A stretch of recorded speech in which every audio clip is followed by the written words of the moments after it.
cgroups, which is short for control groups, is a relatively new kernel-level tool for tightly controlling a process's access to all core system resources. The idea is that you can assign processes to groups whose system rights are then tracked and/or limited by the rules you set. Those rules will control members of the groups along with any new child processes spawned by the members. In this particular demo, I'm going to show you how that works with CPU time. But as we move through the module, I'll also demonstrate using cgroups to manage memory. You install cgroups on an Ubuntu machine through these cgroup related packages.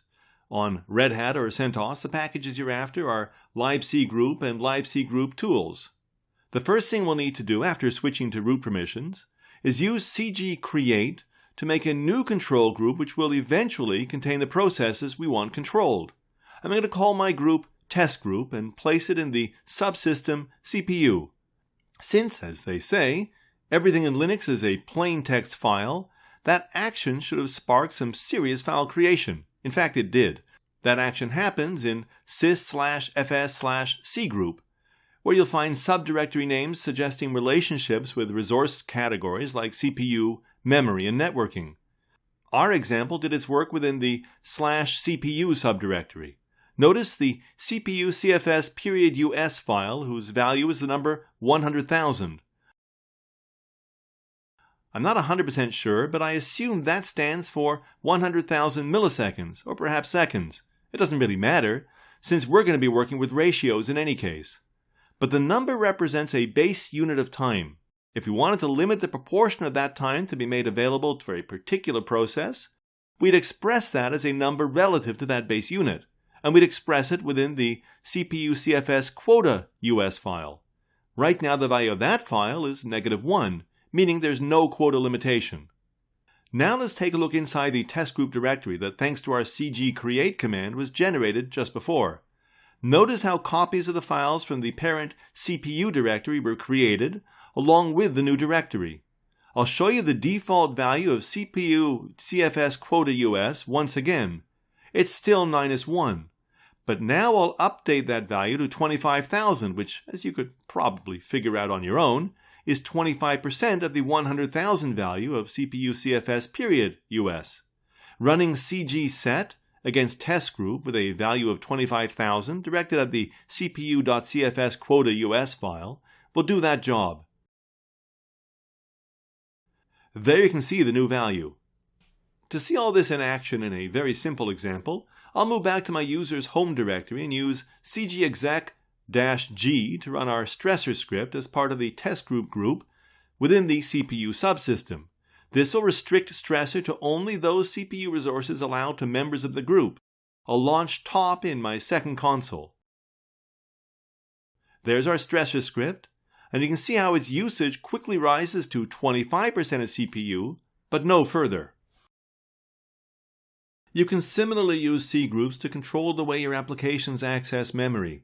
Let's change directory to sys/fs/cgroup/memory and list the contents.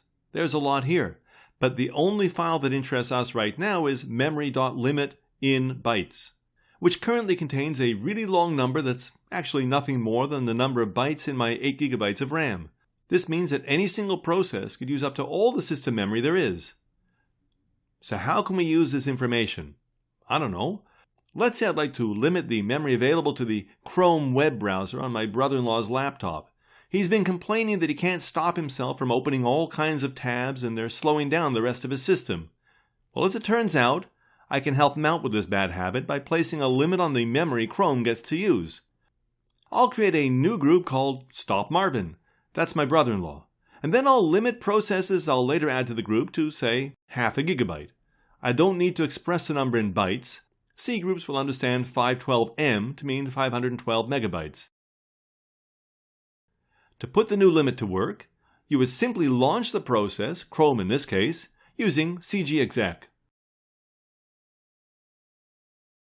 In case you're not sure how I knew that you can launch Chrome using opt Google Chrome Chrome, it doesn't involve any black magic. With Chrome running, I just search through the output of PS.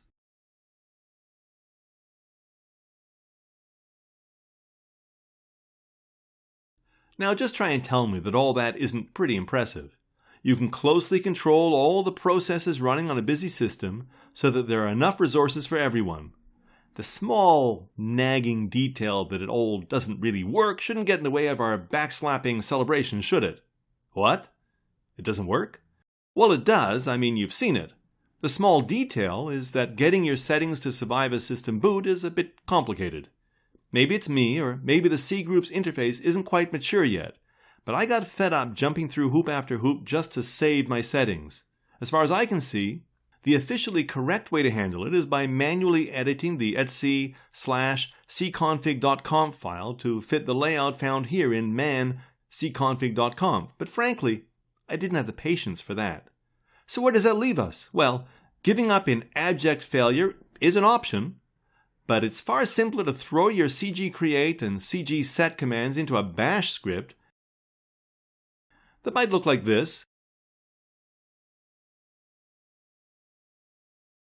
and scheduling it to run at boot time by adding a line to the etc/anacrontab file pointing to your script. That would look like this.